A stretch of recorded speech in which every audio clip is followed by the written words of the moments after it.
I want the power, the love and respect first. Alright mga sir, nandito tayo ngayon sa Apollonia Samsung. Time check 10:30. Saturday kasi ngayon. Tumal, nakakaapat na booking pa lang ako. Tapos 250 yung total na kinita ko.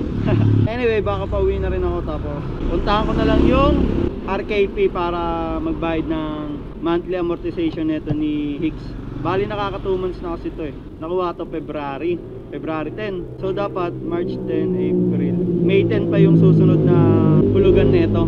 Pero gusto ko kasi advance para makabawas-bawas tayo ng rebate kahit papano. So puntahan muna natin yung kwentuhan ko kayo. Tara. Wala kasi tayo makuha mga booking, boss. Kaya ang plano ko magbayad na lang tapos umuwi na. Since Sabado naman ngayon, actually di naman na talaga ako bumabakbak ng Sabado. Naisipan ko lang din ngayon para kahit papano is may dagdag naman akong kikitain. Pambayad na din dito sa monthly amortization ni Hicks habang naghahanap tayo ng booking. Tara. So kung familiar kasi kayo, di ba? Last year December, nag-open ako ng iniipon kong pera, yung 20%, 20%. Dapat kasi may plano na ako dun para sa mga susunod na buwan. Or I mean, para sana sa amin. Yun nga lang, hindi na matutuloy. Kaya ngayon, binuksan ko na siya para gamitin na lang yung pera panghulog dito kay Hicks. Kasi nga, wala naman akong paggagamitan. Kaysa mag-ipon ako ng mag-ipon, at least kahit papaano, mawawalan na ako ng iisipin kasi magbabayad na muna ako. Dalawa na yung babayaran ko. 4.8 kasi yon. Advance pa rin naman to ngayon. So 4.7, tapos dalawa yung ihulog ko. 4.7 plus 4.7, so 9.4. Almost 12k din ata yung nakuha ko from January until today. Ano ba ngayon? April 6. So ayun, mga nasa 12k din or higit pa kasi may mga coins pa naman yun. Sayang kasi bukod sa yung magpapalaro pa sana ulit tayo nung huhulaan nyo kung magkano yung naipon, wala na kasi nakuha ko na eh. Bawi na lang tayo next life mga boss. Samahan nyo ako, pupunta muna ako ng RKP. Bawas-bawas tayo ng kaunti sa ating responsibilidad. 1 year lang din naman to. So tulad lang din kay Kill, kaya natin tatapusin ng mabilisan mga boss. Nakakadalawa naman na tayo. So kung magbabayad tayo ng dalawa ngayon, 4 na. So 8 na lang, di ba? Sa totoo lang, sa bawat biyahe ko mga boss, di naman ako nakakagastos malala. Kapag kumikita ako ng at least 800, tapos panggas neto ni Hicks, 100 lang kasi gas neto kada araw. So may natitira sa akin 700, sabihin natin. Tapos 20% yung nilalagay ko sa ipon, tapos 20% dun sa budget namin araw-araw. So 700 na yun, nasa 300 yung tinatanggal ko. So meron pa rin akong at least 400 kada araw. And yung 400 na yun, hindi ko talaga yung nagagalaw bukod sa pangkain. Kasi hindi ako mahilig magkain-kain sa labas. Siguro pag nakaluwag-luwag lang, titreat ko yung sarili ko. Pero more on street foods lang din naman ako. Minsan nga, tubig lang eh. Sobrang tipid, no? Kaya hindi sa akin pwede mong babae. Wala akong pansustento. Tayo na. Kaya nakakaipon din ako kahit papaano, pansarili. Or kapag kailangan ko nang uhugutin. Dati nga nagpapautang pa ako eh. Kahit estudyante pa ako nun nagpapautang na ako, sabay binibigyan ko na lang ng tubo.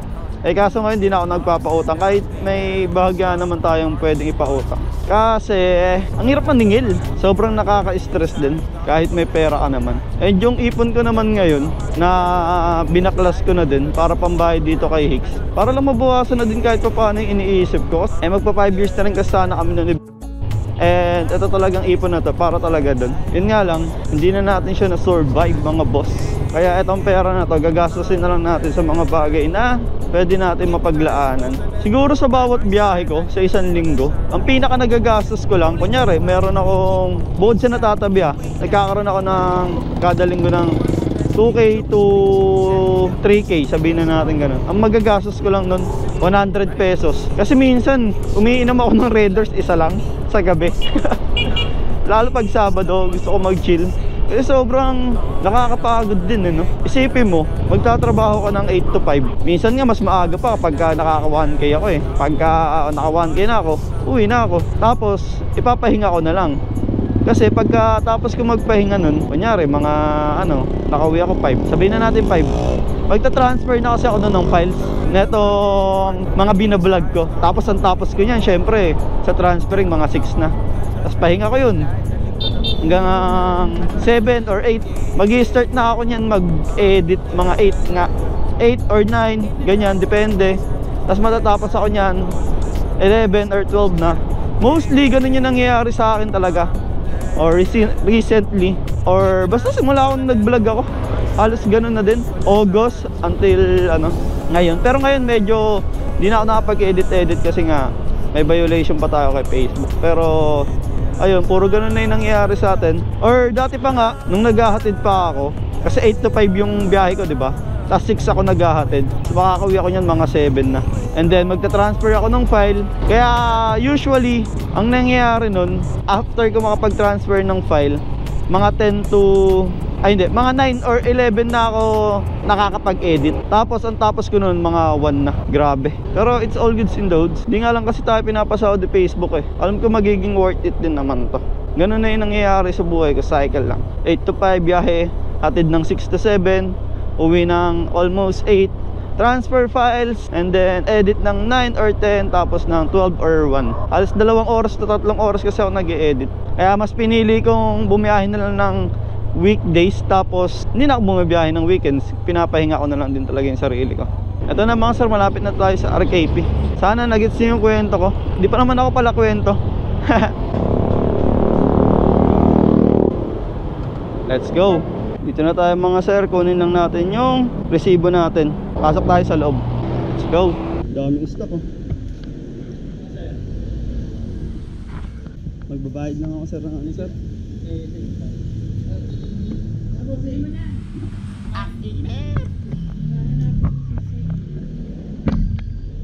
Bayad tayo dito. Okay lang ba dito palagay mo na?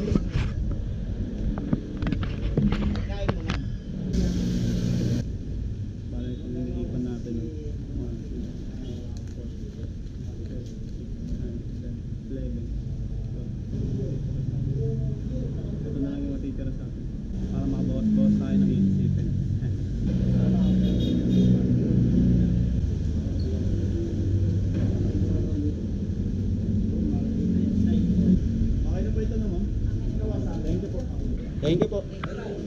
Pero dito ang unit, ang dami.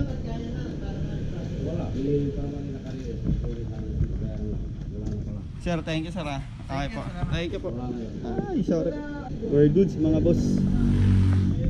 Bali, ang nabayaran na natin dito is March, April, May, June. So July na yung next payment natin. Pero tatry ulit natin makapagbayad next month. Month of May, matagal-tagal pa naman no. So ayun mga boss, tapos na tayo magbayad. Bali 2 months yung binayaran nga natin. And next payment natin is July na. Hindi na rin ata ako makakabiyahe na ito. Siguro uwi na ako. Huwag na muna tayo magpagas. Monday pa naman ulit natin ito gagamitin 6. So uwi na muna tayo. Gusto ko lang din sabihin na lagi kayo magtitira para sa sarili nyo. Para if ever na may kailangan kayo hugutin, may mahuhugot kayo. Mahirap kasi kung puro lang tayo back tapos wala tayong huhugutin in a long run. Tayo lang din yung makakawawa. So yun lang mga sir. Salamat. Peace. Sheesh.